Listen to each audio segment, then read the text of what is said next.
मैं चाहता हूं कि मेरी हर बात को डिमांड साइड की डिमांड मान के समझा जाए, उसको सुना जाए। आपकी बहुत सारी एजुकेशन थ्योरीज, आपकी बहुत सारी एजुकेशन प्रैक्टिसेस, आपके बहुत सारे एजुकेशन एथिक्स, उस पर जो भी ओपिनियन रखते हो, लेकिन साहब डिमांड साइड तो डिमांड साइड है। मुझे तो जो चाहिए मुझे वो चाहिए, and I represent the demand side here. Innovation के साथ सबसे बड़ी प्रॉब्लम एजुकेशन में यह हो गई कि हम innovation for the sake of innovation करने लगे। क्योंकि इनोवेशन करना है इसलिए इनोवेशन कर रहे हैं। इनोवेशन क्यों करना है ये हमने तय नहीं किया पहले, और इसीलिए शिक्षा इनोवेशंस का शिकार हो गई। शिक्षा में बड़ी दुर्घटना घट गई कि शिक्षा में रोज इनोवेशन हो रहे हैं और रोज शिक्षा उसका शिकार हो रही है। एक आईआईटी का निकला हुआ स्टूडेंट, शार्प माइंड, हार्वर्ड या एमआईटी से पढ़ने के बाद सोचता है शिक्षा में कुछ इनोवेशन करने की जरूरत है, और वो एक शानदार ऐप बनाता है और शानदार कोई इक्विपमेंट बनाता है और उसको लाके दे देता है, लो जी मैंने इनोवेशन किया है। उसकी जरूरत थी कि नहीं थी? जरूरत क्या थी ये तय हुए बिना उसने कुछ बना दिया। मेरे पास रोजाना सुबह, कभी आप आके बैठे, अगर कुछ लोग इच्छुक हैं कि एजुकेशन में इनोवेशन का क्या हाल है और एजुकेशन में इनोवेशन की क्या दुर्दशा है, मेरा एक ही अनुरोध है कि मंत्री हूं, रोजाना सुबह 9-10 बजे के आसपास अपने घर पे जब भी होता हूं तो बैठता हूं। ओपन पब्लिक आवर्स होते हैं, विदाउट अपॉइंटमेंट भी बहुत लोग आते हैं। उसमें रोज सुबह बहुत सारे इनोवेटर्स आते हैं और उनका दावा होता है साहब ये अगर आपने कर दिया ना, ये अगर आपने अपने एजुकेशन डिपार्टमेंट में लागू कर दिया तो उसके बाद आपकी प्रॉब्लम तो solve, and you would be the best education minister in the world. आपकी सारी समस्याएं खत्म हो जाएंगी। मैं उनसे कहता हूं यार एक काम कर लो, ये सारा प्रयोग तामझाम टंट्रम जो मेरे पास लेके आए हो, ये किसी स्कूल में अभी तक अप्लाई किया है? हाँ सर, फलाने राज्य के एक फलाने स्कूल में किया हुआ है। कितने बच्चों पे? सर एक क्लासरूम पे किया हुआ है। जहां भी उनका जुगाड़ होता है वहां का प्रयोग वो बता देते हैं। इनका एक काम करो, थोड़ा अपना जुगाड़ और लगाओ, जाके मेरे कुछ प्रिंसिपल्स से मिलो, दिल्ली के कुछ प्राइवेट स्कूल के प्रिंसिपल से, कुछ गवर्नमेंट स्कूल के प्रिंसिपल से, कुछ टीचर्स से मिलो, उनके साथ बैठ के झक मारो थोड़ी देर। आप क्लासरूम में सॉल्यूशन प्रोवाइडर बन के नहीं, पहले सॉल्यूशन प्रोवाइडर की समझ बनाने के लिए क्लासरूम में जाके, टीचर जब बात कर रहा है मेरे बच्चों से, जाके क्लासरूम में बैठो तो सही। चाहिए क्या? अभी आपको यही नहीं पता चाहिए क्या, क्योंकि आपको टेक्नोलॉजी आ गई, क्योंकि आपको प्रोग्रामिंग आ गई, क्योंकि आपको कोडिंग आ गई, क्योंकि आपको बोलना आ गया, क्योंकि आपको प्रोडक्शन आ गया, आप कुछ बना लाए और ले आए। मैं मार्केट नहीं हूं, मैं स्कूल हूं। एजुकेशन की इनोवेशन की सबसे बड़ी प्रॉब्लम हुई कि हमने तय किए बिना इनोवेशंस किए हैं। तो इनोवेशन क्यों करना है पहले यह तय कर लिया जाए। जब हम इनोवेशन क्यों करना है यह तय करेंगे तो पहले यह तय होगा कि हमको एजुकेशन क्यों देनी है। एजुकेशन क्यों देनी है पहले यह तय कर लिया जाए, और फिर यह देखा जाए कि कन्वेंशनल, ऑर्थोडॉक्स, प्रेजेंट तरीकों में से कौन कौन से तरीके उसमें फेल हो रहे हैं। आखिर इनोवेशन की जरूरत क्या है? इनोवेशन की खातिर तो इनोवेशन नहीं करना है ना। इनोवेशन तो इसलिए करना है कि आपको ये प्रॉब्लम है कि हम जो करना चाह रहे हैं, हम जो हासिल करना चाह रहे हैं, हम एजुकेशन के माध्यम से समाज को, अपने बच्चों को, ह्यूमैनिटी को जहां लेके जाना चाह रहे हैं वहां हम ले नहीं जा पा रहे।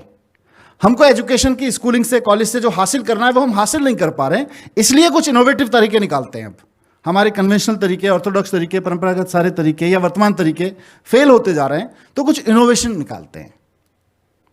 फिर आपका इनोवेशन कामगार साबित होगा, नहीं तो आपका इनोवेशन मार्केट साबित होगा। पूरा का पूरा इनोवेशन मार्केट बन के हमारे पास खड़ा हुआ है, एंड गोल के बिना। एजुकेशन का एंड गोल समझे बिना या तय किए बिना हम जो भी इनोवेशन करेंगे वो मार्केट में ही तब्दील होगा। तो इसलिए हमें पहले इनोवेशन को और एजुकेशन के पूरे टारगेट को बहुत स्पष्ट करने की जरूरत है। अभी कुमार शेखर विजेंद्र जी बात कर रहे थे एग्रीकल्चर के बारे में। जैसे एग्रीकल्चर की पूरी पढ़ाई इसका विक्टिम है। तय हुआ होगा किसी एक समय पे साहब एग्रीकल्चर पढ़ाना है। अब यह तय नहीं हुआ कि एग्रीकल्चर से इस देश को बेहतर किसान देने हैं या एग्रीकल्चर से इस देश को बेहतर डिस्ट्रिक्ट एग्रीकल्चर ऑफिसर और उसके दफ्तर के क्लर्क देने हैं। यह तय नहीं हुआ कि एग्रीकल्चर से किसानों की जिंदगी बदलनी है, किसानों के हमें ऐसे किसान देने जो एग्रीकल्चर यूनिवर्सिटी या एग्रीकल्चर कॉलेज या एग्रीकल्चर सब्जेक्ट को ठीक से पढ़ के निकल के शानदार खेती बाड़ी करेंगे और वहां इनोवेशन करेंगे, या यूरिया और फार्मास्यूटिकल कंपनीज के एम्प्लॉयज देने हमें एग्रीकल्चर यूनिवर्सिटी से। यह तय नहीं हुआ। इसीलिए फिर हम एक मार्केट बन के रह गए। With due respect to the people who have been working in this sector, agriculture universities ने किसान पैदा नहीं किए, एग्रीकल्चर यूनिवर्सिटीज ने एग्रीकल्चर के क्लर्क्स पैदा किए जो सरकार में काम कर सकें या किसी कंपनी में काम कर सकें। इनोवेशन का तरीका तय नहीं हुआ, इनोवेशन का टारगेट तय नहीं हुआ। टारगेट तय नहीं होने की वजह से हर इनोवेशन फिर कुल मिला के मार्केट बन के खड़ा हो जाता है। अगर इस देश की एग्रीकल्चर यूनिवर्सिटीज ने, इसलिए क्योंकि बहुत इजी टू अंडरस्टैंड है, इसलिए मैंने एग्रीकल्चर की बात की है, लगभग हर जगह हो रहा है। पिछले बार अभी ये एग्ज़ाम हुआ लास्ट ईयर जो 19 का मार्च के बाद रिजल्ट आया, तो मैंने एक परंपरा शुरू की है, जो बच्चे आउट परफॉर्म करते हैं उनका थोड़ा सा हौसला बढ़ता है, मैं मिल लेता हूं उनसे या उनके घर चले जाते हैं। तो मैंने अभी 10th की टॉपर यूनिवर्सिटी मेरे से मिलने, टॉपर बच्ची मेरे से मिलने आई, 100 आउट ऑफ 100 इन मैथमेटिक्स। मुझे नहीं पता आप में से कोई टीचर उनको लेके आया था क्या, मतलब one of my teacher brought her to me. और उससे मैंने पूछा कि जब आप 100 आउट ऑफ 100 मैथमेटिक्स में लाए हो तो आपका, नहीं आई एम फाइन, तो आपका फेवरेट टॉपिक मैथमेटिक्स में क्या है? शीशक ट्रिग्नोमेट्री, एकदम बोली फट से, with in fraction of second she answer trigonometry. तो 10th की 100 आउट ऑफ 100 लाने वाली और ये क्लेम करने वाली मिनिस्टर के सामने with in fraction of second की मुझे ट्रिग्नोमेट्री पसंद है, उस लड़की को मैंने पूछा कि तुमको पता है ट्रिग्नोमेट्री कहाँ काम आती है? Then she took almost 3 minutes to recollect her thoughts, she was silent. फिर बोली सर वो बिल्डिंग बनाने में काम आती है। टारगेट तय नहीं था, हम बहुत इनोवेटिव तरीके से उसको ट्रिग्नोमेट्री पढ़ा रहे थे। टारगेट तय नहीं था, तो ट्रिग्नोमेट्री रट के वो लड़की, मैथमेटिक्स की बात कर रहा हूं, ट्रिग्नोमेट्री रट के, ट्रिग्नोमेट्री के कॉन्सेप्ट्स को रट के वो लड़की जाके 100 आउट ऑफ 100 लाने में तो कामयाब हो गई, लेकिन उसको ये नहीं समझ में आया कि ट्रिग्नोमेट्री मेरे जीवन में कहाँ काम आ रही है, मेरे अपने आसपास ट्रिग्नोमेट्री कहाँ है। सो इसीलिए मैंने कहा कि जब हम स्कूल में इनोवेशन पे बात करें तो पहले इसको थोड़ा सा ऑपरेशन कर लें कि हम इनोवेशन के किस पक्ष पे बात करना चाहते हैं। हम शिक्षा में इनोवेशन की बात कर रहे हैं, हम टेक्नोलॉजी में इनोवेशन की बात कर रहे हैं, किस पे बात कर रहे हैं? हम मार्केट में इनोवेशन, मार्केट की एडॉप्टेबिलिटी की, हम कितने फास्ट मार्केट के नई प्रोडक्ट को अपने स्कूल में अडॉप्ट करें, उसमें इनोवेशन की बात कर रहे हैं, हम किस पे बात कर रहे हैं? ये सारी चीजें सेग्रीगेट करके रखेंगे तो शिक्षा का भला होगा। तो इसलिए मैंने कहा कि थोड़ा सा इनोवेशन पे समझना ज़रूरी है। हमने दिल्ली में जो प्रयोग किए काफ़ी चर्चा हुई और बहुत I feel honoured hearing from all the dignitary sitting here. ये मेरा नहीं है, यहाँ बैठे तमाम जो हमारे टीचर्स बैठे हुए हैं, हमारी पूरी टीम 50-60 हज़ार लोगों की दिल्ली में काम कर रही है, उन सब का क्रेडिट है कि इतना आज दिल्ली के एजुकेशन के काम को इस तरह के प्लेटफॉर्म से सराहा जा रहा है। हमने 2 चीज़ों में बांटा है अपने काम को, और इसलिए मैं रखना चाहता हूँ एजुकेशनिस्ट के सामने इसको, कि एक हमने रखा है फाउंडेशन ऑफ एजुकेशन और दूसरा एजुकेशन एज फाउंडेशन। तो मैं चाहूंगा इनोवेशन को भी उसी 2 हिस्सों में रखें, innovation in foundation of education and innovation in using education as foundation of society, nation, whatever you say. जब हम कहेंगे innovation in foundation of education, तब हम फैसिलिटीज पे बात करेंगे। एक कमरे में बैठ के 4 बच्चों की जगह 40 बच्चों को कैसे पढ़ाया जाए, अगर 4000 बच्चे हैं तो उनको 4 टीचर्स से टेक्नोलॉजी के माध्यम से कैसे पढ़वा लिया जाए। ये सब इनोवेशन इन फाउंडेशन है, ऑफ एजुकेशन है। ये एजुकेशन के इनोवेशंस नहीं है, ये एजुकेशन की फाउंडेशन के, फैसिलिटीज के इनोवेशंस हैं। एजुकेशन की फाउंडेशन को भी फिक्स करना जरूरी है। हम जब सरकार में आए तो 174 बच्चे एक क्लास में एनरोल होते थे, आप भगवान को भी खड़ा कर दीजिए शिक्षक बना के, मैंने सैकड़ों बार ये बात कही है। आप राइट टू एजुकेशन एक्ट में जो लिख लीजिए, हम 35, 40, 25 का रेशो रखेंगे पर टीचर, लेकिन अगर आप देश की राजधानी में स्कूलों में 100, 125, 174 बच्चे एक क्लासरूम में एनरोल करके रखते हैं, तो भगवान भी शिक्षक बन के आ जाएगा, नहीं पढ़ा पाएगा, और वो भी 9th class, 8th class, 7th class में। 5 साल की मेहनत जिसकी तारीफ भी हो रही है, उस सब के बावजूद मैं कन्फेस करना चाहता हूं कि ये 174 या उस वक्त 150, 125 का एवरेज था, उसको हम बामुश्किल 70-75 तक ला पाए हैं अभी, हमने संविधान और कानून में जो भी लिख रखा हो। लेकिन ज़मीनी हकीकत यह है कि हम अभी बहुत मेहनत करके नए नए क्लासरूम बना के, नए नए स्कूल्स बना के, और अभी और मेहनत कर रहे हैं, उसको शायद इस साल के अंत तक हम 40 तक शायद ला पाएंगे। तो फैसिलिटीज़ बहुत ज़रूरी हैं, और फैसिलिटीज़ में इनोवेशन चाहिए।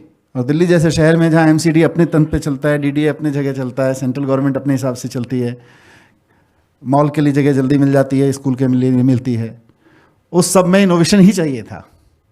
और आज 100, 125 का एवरेज कम से कम 70 के एवरेज पे आ गया है, उन्हीं इनोवेशंस की वजह से। लेकिन अभी और बहुत कुछ करना बाकी है। एजुकेशन को बजट दिया, एजुकेशन बिल्डिंग्स बनाई, जहाँ भी हो सकती थी स्पोर्ट्स फैसिलिटीज़, और तमाम लाइब्रेरी, लैब, ये सब डेवलप किया। मैं स्कूलों में जाता था तो मुझको अब बिल्डिंग साफ़ सुथरी भी चाहिए।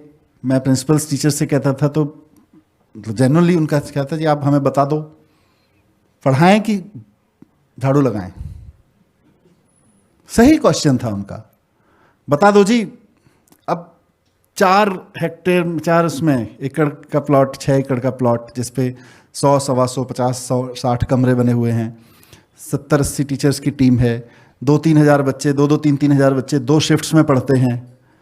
तो अगर उस बिल्डिंग को साफ रखने का काम करना है तो एक ही काम हो सकता है फिर, कि 60-70 टीचर्स में से कम रोज़ आधे टीचर्स को कहा जाए जी झाड़ू लगाओ, बिल्डिंग चमका के रखनी है।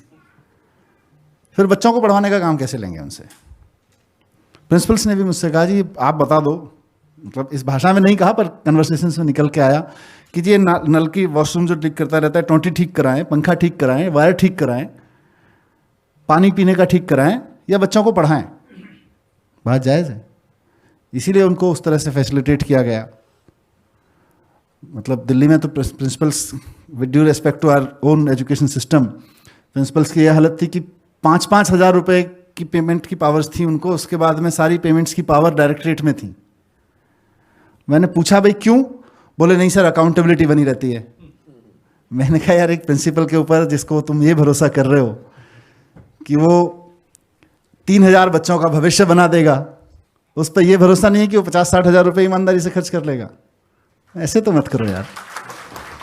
तो वो टैबूज थे कुछ ब्यूरोक्रेसी के जो तोड़ने पड़े, उसमें भी काफ़ी इनोवेटिव तरीका अपनाया गया। कुछ जगह दादागिरी दिखाई गई, कुछ जगह प्यार से समझाया गया, नहीं माने तो लड़ा झगड़ा गया। हाँ, टीचर्स को बोले जी फैमिली रजिस्टर भरने जाएंगे। अब साहब भारत सरकार ने कह दिया है फैमिली रजिस्टर भरना है, तो दिल्ली के किसी IAS ऑफिसर की हिम्मत नहीं है जो कह दे नहीं जी फैमिली रजिस्टर हम टीचर्स से नहीं भराएंगे।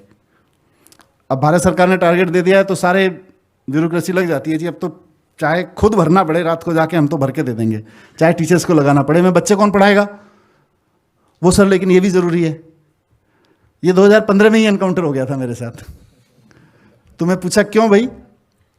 नहीं सर, ये भारत सरकार का रजिस्टर नहीं भरा जाएगा, कैसे होगा, फैमिली रजिस्टर कैसे बनेगा? मैंने कहा भाड़ में जाए तुम्हारा फैमिली रजिस्टर, मेरे बच्चों को पढ़ाने से कोई नहीं रोक सकता।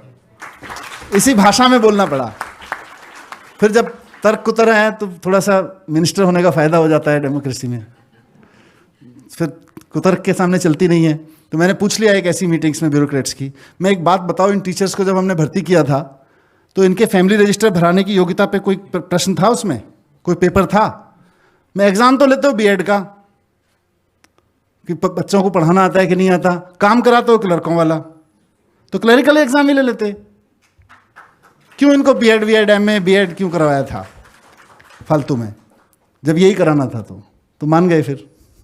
और पिछले 4 साल से आप सब लोग गवाह हैं इस बात के कि ये फैमिली रजिस्टर भरवाना और ये सब काम जो बाहर वाले दूसरे डिपार्टमेंट्स के काम थे वो सब बंद करवा दिए गए। टीचर्स नहीं करते हैं हमारे यहाँ। तो ये सारी चीज़ें इसलिए कहा कि हमें एजुकेशन की फाउंडेशन फिक्स करनी पड़ेगी। टारगेट तय करना पड़ेगा कि हम इनोवेशन के जितने भी आइडियाज ला रहे हैं, वो चाहे मार्केट से लेके आ रहे हैं, एडमिनिस्ट्रेशन से लेके आ रहे हैं, डिस्कशंस में कुछ कुछ प्रॉब्लम सॉल्विंग आइडियाज लेके आ रहे हैं, ये सारे आइडियाज एजुकेशन की फाउंडेशन को फिक्स करने का आइडियाज हैं। लेकिन थोड़ा सा और आगे जाके आउट ऑफ द बॉक्स सोचना पड़ेगा। क्या हम एजुकेशन को फाउंडेशन के रूप में यूज कर सकते हैं राष्ट्र की, समाज की? अभी के अग्रवाल साहब ने बड़ा अच्छा कहा कि schools are the buildings where future is inside. Very true. लेकिन इसको प्रैक्टिस में कैसे लाएं? प्रैक्टिस में तो कुल मिला के schools are the buildings where those students, those people are sitting जिनका हम 1 साल बाद एग्जाम लेंगे। बाहर का सारा सिस्टम ये मान के बैठा है अंदर कुछ खटबड़ हो रहा है, और बाहर निकलेंगे, हम इनका एग्जाम लेंगे और फिर बताएंगे तुम यहां जीने लायक हो कि नहीं हो। कुल मिला के इतना ही है। Schools are being used for that. और हमको लगता है हमको एग्जाम लेना बहुत बढ़िया आता है, हम तय करेंगे स्कूल से निकलने लायक हुआ कि नहीं हुआ, ठीक निकला कि नहीं निकला। हम एजुकेशन को फाउंडेशन के रूप में यूज करें कि नहीं करें? और अगर करना है, और अगर जो अग्रवाल साहब ने बात कही उसको फ्यूचर, वास्तव में फ्यूचर बनाना है, उस सोसाइटी का जो स्कूल से बाहर खड़ी हुई है, उस देश का जो स्कूल से बाहर बैठा हुआ है, काम कर रहा है, तो मुझे लग रहा है बहुत पिन पॉइंटेड फिर हमें टारगेट्स तय करने पड़ेंगे। फिर से इनोवेटिव होने से पहले हमें टारगेट्स तय कर, क्योंकि इनोवेटिव होकर अचीव क्या करना है वो तय नहीं करते और हम इनोवेशन में चले जाते हैं। इनोवेशन की सबसे बड़ी गलती है। हमें तय करना पड़ेगा कि हमें शिक्षा से ऐसा राष्ट्र, ऐसा समाज खड़ा करना है कि नहीं करना जिसमें आतंकवाद शून्य हो, जिसमें हिंसा शून्य हो, जिसमें हेट्रेड शून्य हो, जिसमें प्रदूषण फैलाने की प्रवृत्तियां शून्य हो, जिसमें धर्म और जाति के झगड़े शून्य हो, जिसमें क्षेत्रवाद, किसी तरह की नफरत शून्य हो, उसकी संभावनाएं, लालच, करप्शन शून्य हो। ये टारगेट तो तय करें। जब नहीं हो रहा होगा तो फिर इनोवेटिव तरीके ढूंढेंगे। अभी तो हम इनोवेटिव तरीकों के रोमांस में खूब जाते हैं, देखो जी बहुत अच्छा किया, और उसका फिर नुकसान है। एक बार ये तय कर लें कि ये टारगेट हासिल करने हैं, फिर तय कर लेंगे कि भाई ये परंपरागत तरीके से नहीं हो रहा है, इसके लिए कोई और नया तरीका निकालते हैं, वही इनोवेशन है। Romanticism of innovation is very dangerous thing. It kills and it has killed many times. जब मैंने हैप्पीनेस पे काम करना शुरू किया, हमारे टीचर्स ने तो कई जगह से मेरे पास में प्रस्ताव आए, सर हम ना योगा कराते हैं। मैंने कहा बहुत अच्छी बात है कि मैं 50 लोगों को रोजाना योगा कराता हूं। मैंने कहा आप खुद खुश हैं कि नहीं हैं? योगा कराते हैं, उससे आपके शरीर में, आपके मन में कुछ योग अच्छा हो रहा होगा, पर आप खुद खुश रह पा रहे हैं कि नहीं रह पा रहे? कभी दफ्तर में रहकर आपको गुस्सा आता है कि नहीं आया? आपको पति पत्नी के झगड़े में गुस्सा आता है कि नहीं आता? इतने में समझ जाते हैं वो कि क्या मामला है। तो सवाल इसका नहीं है। किसी ने बोला जी हम लाफ्टर थेरेपी कराते हैं, हम इसको भी आप हैप्पीनेस में हम करा देंगे, आप हमें स्कूल दे दीजिए। किसी ने कहा हम मेडिटेशन कराते हैं, अलग अलग चीजें कहीं। इनका हैप्पीनेस को समझो, हैप्पीनेस से हम क्या हासिल करना चाहते हैं वो समझो, और उसके बाद let's work on happiness, let's work on entrepreneurship mindset. तो इसलिए मैंने कहा कि ये सारी चीजें कहीं ना कहीं जो भी हम प्रयास कर रहे हैं, हर चीज अगर हम अपने टारगेट को लेके करेंगे और थोड़ा भी डेविएशन होगा उसमें तो वो इनोवेशन ही है। लेकिन टारगेट के बिना करेंगे तो या तो भटकाव है या बाजार है, या तो कुछ प्रॉफिट है किसी का, उसमें किसी की दुकान चलने वाली है इसलिए किया जा रहा है, या कोई भटक रहा है और भटक भटक के कहाँ पहुँच जाएगा पता नहीं। तो मेरा आप सबसे अनुरोध है, आप बहुत सीनियर शिक्षाविद हैं, पूरे ज़िंदगी आप सबने शिक्षा को दी है और आज के पूरे दिन की आप चर्चा करेंगे। इसीलिए मैंने शुरू में कह दिया था कि बिल्कुल भी एजुकेशनिस्ट के रूप में मैं कुछ कह के जाऊंगा। आप सबके पास इतना अनुभव और इतना नॉलेज है कि आप उसकी पूरी धज्जियाँ उड़ा सकते हैं। इसलिए मैंने आपसे कहा कि मैं डिमांड साइड से आया हूँ, आप जो तय करें डिमांड साइड को सोच के तय करें। समाज को ज़रूरत है कि हम अपने बच्चे को 20 साल के लिए आपको दे रहे हैं, हायर और स्कूल एजुकेशन मिला के 20-22 साल के लिए, हम 2-3 साल 4 साल के बच्चे को आपको दे रहे हैं। समाज को ज़रूरत है, डिमांड साइड में ज़रूरत है कि उसको ऐसा बना के दे दीजिए जिससे कोई उसको कहे कि मैं आपको पैसे दे रहा हूं, ब्लास्ट कर दो, वो कहे भाड़ में जाए आपके पैसे, मैं ब्लास्ट नहीं करूंगा। जिससे उसको कोई कहे कि लो बम बना दो, मैं पैसे दे रहा हूं, हमें 10 लोगों को मारना है, वो कह दे भाड़ में जाए आपके पैसे, भाड़ में जाए आपका पद, भाड़ में जाए आपके धर्म की व्याख्या, मैं ये काम नहीं करूंगा। उसको ऐसा बना दीजिए वो आईएएस बने, क्लर्क बने या व्यापारी बने, प्रॉफिट के लिए या रिश्वत के लिए अपने काम से नहीं डिगेगा। उसको ऐसा बना दीजिए कि वो 20 लाख की गाड़ी में जब बैठ के इंडिया गेट पे 50 रुपए की 100 रुपए की आइसक्रीम खाए तो उसका रैपर वहां नहीं फेंक के आएगा। उसको ऐसा बना दीजिए कि वो रेड लाइट पे अगर खड़ा हो तो ये देख के ना खड़ा हो कि सामने कॉप है कि नहीं है, वो ये देख के खड़ा हो कि इस देश का सिस्टम है कि रेड लाइट पे रेड होने पे खड़ा होना है और मैं खड़ा होऊंगा। उसको ऐसा बना दीजिए। डिमांड साइड में हमको ये जरूरत है, आप सप्लाई साइड में क्या लेके बैठे हैं और क्यों लेके बैठे हैं ये आप तय कर लीजिए। डिमांड साइड में मुझको ये जरूरत है, मुझे इंजीनियर्स की भी जरूरत है, मुझे डॉक्टर्स की भी जरूरत है, मुझे वकीलों की भी जरूरत है डिमांड साइड में, मुझे एक से एक बढ़िया प्रोफेशनल्स की, हाई डिग्री प्रोफेशनल्स की जो दुनिया की और देश की बड़ी कंपनियां चला सकें उसकी भी जरूरत है। लेकिन मुझे इस बात की जरूरत है कि वो अच्छे इंसान भी हों। आप सप्लाई साइड से कैसे उसमें इनोवेशन लेके आएंगे वो आप तय करिए, वो आपको तय करना है, उसमें मेरी एक्सपर्टीज नहीं है। मेरी एक्सपर्टीज ये बताने में है कि वहाँ ज़रूरत क्या है, जिस समाज को, जिस देश को, जिस जगह को लोगों ने मुझे चुन के भेजा है रिप्रेजेंट करने के लिए, वहाँ ज़रूरतें ये हैं। लास्ट में अपनी बात कह के ख़त्म करूँगा कि पूरे देश की एक स्थिति है और मैं उसको एंटरप्रेन्योरशिप में बहुत बार रिपीट करता हूँ कि जब हम छोटे थे तो हम लोग स्कूल में पढ़ते थे कि 3 तरह के देश होते हैं, विकसित देश, विकासशील देश और अविकसित देश। भारत जब हम छोटे थे तो विकासशील देशों की सूची में आता था, हमें बताया जाता था भारत विकासशील देश है। हम पूछते थे कितने दिन में हो जाएगा विकसित, तो हमें कहा जाता था बस 10-12 साल ट्रैक पे है। ये बात मैं कर रहा हूँ लगभग मान के चलिए 80s के डिकेड की। 90s का डिकेड बीत गया, 40 साल तो हमें हो गए। मैं शिक्षा मंत्री हूँ, मैं जानता हूँ मेरे स्कूलों में क्या पढ़ाया जा रहा है। आज भी हम अपने बच्चों को 40 साल बाद यही पढ़ा रहे हैं, 30 साल बाद, 35 साल बाद, कि 3 तरह के देश होते हैं और भारत विकासशील देशों की श्रेणी में आता है। जो लोग 80s से पहले के डिकेड्स में स्कूलिंग करके आए हों वो अपने आप बता दें या रिकॉल कर लें कि उस समय कितने तरह के देश होते थे और उस समय भारत विकासशील देशों की स्थिति में था कि नहीं था। तो आप जानते हैं, मुझसे बेहतर जानते हैं।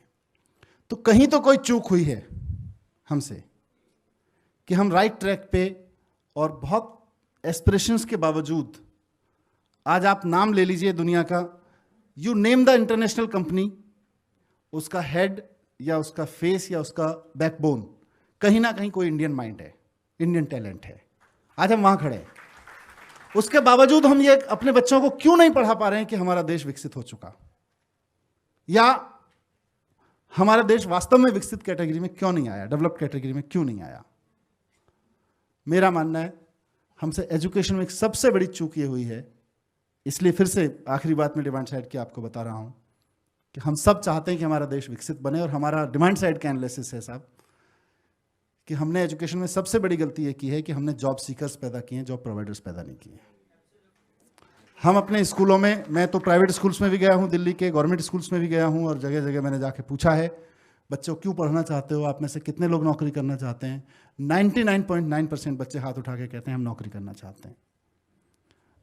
99% बच्चे जिस देश में स्कूलों में नौकरी के ख्वाब देख के पढ़ रहे हों, उस देश की इकोनॉमी को, डेवलप्ड इकोनॉमी का ख्वाब बंद कर देना चाहिए। Job seekers economy can never become a developed economy. The only economy that will become job provider economy, और ये मैं अपनी तरफ से नहीं कह रहा, there is nothing called Manish Sisodia philosophy of economics. मैं जो भी evidences हैं पूरे देश में, दुनिया में बिखरे हुए, you name the developed country, you study their education system, they are producing job providers there, they are producing entrepreneur mindsets. Even if they are not job provider, they are entrepreneur mindsets. Every student coming out of them is entrepreneur from their mindset. वो हमने miss कर दिया है, और वो अगर हम miss करते रहेंगे तो हम डेवलप नहीं कहला पाएंगे। डिमांड साइड में ख्वाहिश है कि हम अपने देश को कम से कम हम नहीं पढ़ा पाए तो हमारे बच्चे तो अपने बच्चों को कह सकें कि India is a developed country now, read this, study this. चाहते कि नहीं चाहते?